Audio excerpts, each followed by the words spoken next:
За сайн байцгаана уу? Энэ удаагийн хичээл 15-аас 18 дугаар зууны үеийн Монгол улсын гадаад орчин гэдэг хичээл үзэх болно. За гадаад орчин гэдэг маань одоо юу вэ гэвэл манай улсын одоо хил залгаа болон ойр оршин тогтнож байгаа улсууд бид бүх манай улстай ямархуу харилцаа холбоотой яаж харилцан үйлчилж байсныг одоо гадаад орчин гэж хэлж байгаа. За энэ үед бол одоо Монголын гадаад орчинд бол баггүй өөрчлөлт гарсан. За тэгээд энэ тухай бүгдээрээ үзэх болно. За 17 дугаар зууны үеэс одоо Монгол улсын гадаад орчинд ямар өөрчлөлт гарсан бэ? Зураг тулгуурлан тунгаан бодорой гэж. За бүгдээр хамтдаа бодцгоё.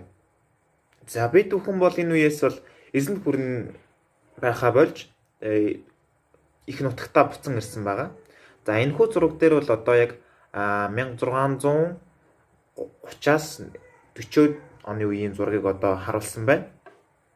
За энд бол одоо халах буюу одоогийн Монгол улс, за зүүн гар улс, за Казак, Манжичин улс, Мин улс гэх мэт ингээд одоо Могол, Оросын хаант улс гэх мэт томоох одоо тухайн үеийн Төв Азийн түүхэнд одоо түүхийг одоо бичлэжсэн томоохон улсуудын одоо нэр байна. За эндээс харахад бол манай улсыг одоо тойроод Оросын хаант улс, Манжичин улс, Мин улс, за тэгээд одоо Казак болон Свеп их Монголын одоо улсууд оршин тогтнож исэн байх нэ. За одоо бүгдээрээ энд оршин тогтнож байгаа улсуудыг нэг нэгээр нь манай улсад хэрхэн одоо үйлчлэл үзүүл харилцажсэн, үйлчилжсэн гэх мэт одоо түүхийг үзцгээе. За эхнийх Манжичин улс. За энэ Манжичин улс бол анх бүр одоо энэ Манж гэж ямар хүмүүс юм бэ гэдгээс ярив. За энэ Манж гэж ямар хүмүүс юм бэ гэвэл энэ хүмүүс нь өөрсдөө одоогийн одоо манжуур буюу хар мөрөн, амар мөрөн орчим суудаг байсан. Хагас нүүдэлжин, хагас одоо газар тариалан эрхэлдэг тийм хүмүүс байсан. За ихэвчлэн бол гахаа малдаг байсан байдаг. За тэгээд хажуугаар нь одоо морь одоо за тэгээд одоо үхэр гэх мэт одоо малыг үржүүлэхээс одоо үржүүлж ашиглахаас гадна газар тариалан эрхэлдэг. За тэгээд ан хийдэг. Ихэвчлэн бас ан хийдэг тийм одоо үндэстэн байсан. За тэгээд энэ дотор бол үндсэн 3 одоо гол овог гэж байдаг. За тэр бол одоо зөрчид, түнгус, хамниган гэж байгаа. За одоо эдгээрийн нэгдэл нь нийлээд Манжичин улсыг байгуулсан. Манжичин улсыг байгуулсан. За яагаад одоо түнгус гэж ингээд түнгус гэж нэрлэдэг вэ? Түнгус гэдэг нь өөрөө гахаа маллагч гэсэн утгатай үг юм байна. За тэгээ эндээс үзэхэд бол манжинар бол гахаа маллан одоо суудаг. За тийм ерөнхийдөө сууршлын амьдралтай хэрнээ малаж чухал эрхэлдэг, хаяас нутаг сэлгэнүүдэг. За тэгээд ан хийдэг тийм хүмүүс байх нэ. За эдгээр энэ одоо хагасанчин, хагас нүүдэлчин, хагас малчин одоо хүмүүсийг маань Нурхач гэдэг хүн 1626 онд одоо маш олон энэ жижиг овог байсан хүмүүсийг нэгтгээд 1616 онд Хожуу Алтан улсыг байгуулж одоо хаан ширээн дээр үлдсэн байдаг. За яагаад бас Алтан улс гэж нэрлсэн бэ гэвэл за манж нарын түүхэндээ байгуулж исэн хамгийн хүчирхэг улсыг нь Алтан улс гэж нэрлэдэг байсан. За энэхүү Алтан улсыг бол манай эзэн Чингис хаан одоо буулган дарж авсан байдаг.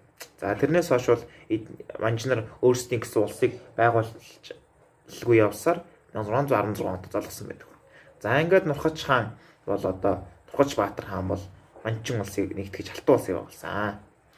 За үүний дараагаар улсаа байгуулсан дараагаар өөрийнхөө газар орныг томсохыг одоо хүсэж эхэлсэн. За ингээд 1618 оноос Мин улсын зүүн хойд хил хязгаарыг уулгалан тогтолж эхэлсэн. За одоо эндээс бүгдээрээ газрын зургаас харцгаая. За Манжичин улсын одоо анх байгуулагдсан газар бол одоо энэ яг энэ улс гэж байгаа үгний орчин байсан. Хар мөрөн, амар мөрөн зэрэг одоо нутгуудаар түнгуснаар, за тэрний өмнөд хэсгээр хамниган нар, за энэ одоо энэ шар тэнгистэй хэд залгаж байгаа энэ бүсгүнтэд зөрчид буюу манжнар байсан.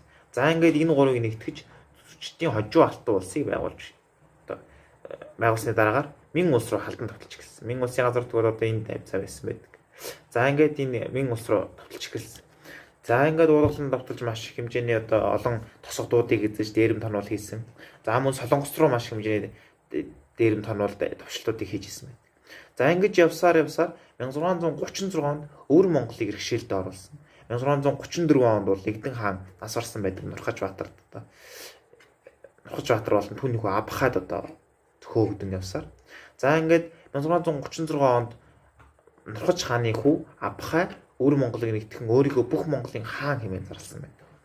За ингээд энэ Абхай хааны үед одоо Манчин улсын газардаг яг одоо энэ одоогийн энэ зураг дээр харж байгаа хэмжээндээ хүртлээр томорсон байдаг байна.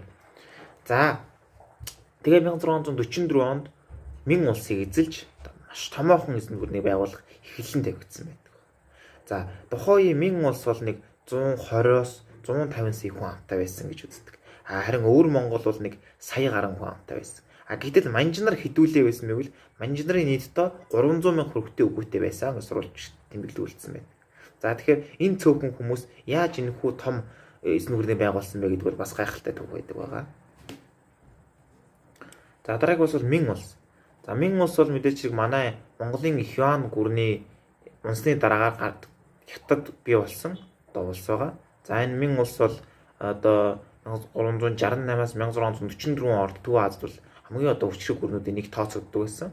За тэгээд нүүдэлчдээр нь зохиолох буюу одоо баруун зүүн Монголыг хооронд нэвтрэлцүүлэн тулдуулдаг байсан. За тэгээд нүүдэлчдийг буцан дахиж ирж хятадыг эзлэх вэ гэдгээс сэргийлэх үүднээс одоо адууны захыг одоо явуулдаг байсан. Энэ адууны зах гэдэг нь яадаг вэ гэвэл Мин улсын Монголтой худалдаа хийхдээ зөвхөн одоо яг унаглах насны буюу үржлийн насны гүүгээр болон одоо залуу агт мордоор арилжаа хийдэг гэсэн. За ингэснээр үржлийн насны гүү байхгүй болчих юм бол гүү цөөрчих юм бол Монгол адуу өсч үржихгүй. За мөн цэрэг дайнд ашигладаг агт мордгүй болчиход эдгээр мөн аль бид нар руу дайрч чадахгүй гэж үздэг байсан байна. За иймэрхүү бодлогоор одоо ингэж олон он удаан жил оршин тогтносон боловч манжнарт 1644 онд эзлэгдсэн. За ингэж эзлэхдээ бол дотооддоо маш тэмцэлтэй байсан гэж үздэг байна.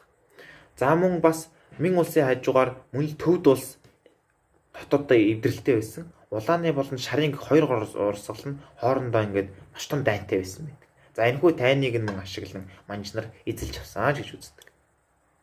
За Монголын баруун хэсгээр бол одоо Киргиз болон Казакийн жузууд байсан. За жуз гэдэг нь бол ер нь 100 гэсэн үг гэж үздэг байгаа. За ингээд түүний өмнө үеэр бол Монголын их эзэнт гүр орж байжээ. За Монголын их эзэнт гүр бол сүүл дотоодын хямралаас болж одоо буурандаар очсон байдаг. За дундад Азад бол Яркэн Турфаны захирагч нар бол одоо торгоны замыг эзэрхийн төлөө одоо ингээд хоорондоо тэмцэлцсээр байсан. За харин эдгээрийн одоо ихэнх хэсгийг Бухар, Самарканд зэрэг томоохон хотуудыг бол зүүн гарын хаанд улсад эзлэн авсан байдаг байна. За хамгийн сүүлчээ одоо болон хамгийн нэлээд хүчрэг байсан гүрэн бол Оросын эзэнт гүрэн. За Оросын эзэнт гүрэн бол одоо газар зүйн нээлтийн үеэр Сибирийн зүг одоо маш хэмжээний их төрөлтийг хийсэн. За ингээд монголчуудтай хэл одоо залгаж эхэлсэн байдаг ингэснээр. За тэгээд Бурадын нутгийг бол одоо маш хэмжээний бэхлэл шивээ барих. За тэгээд баг том хэмжээний тулаанууд хийх. За тэгээд хүмүүсийг нь одоо цөлөх, хядах зэрэг одоо зөөлөн болон хатуу аргыг ашиглан энэ Сибирь болон Бурадын нутгийг эзлэн авсан байдаг баг. За ингээд анхаарал хандуулсан бол баярлалаа. Баяртай.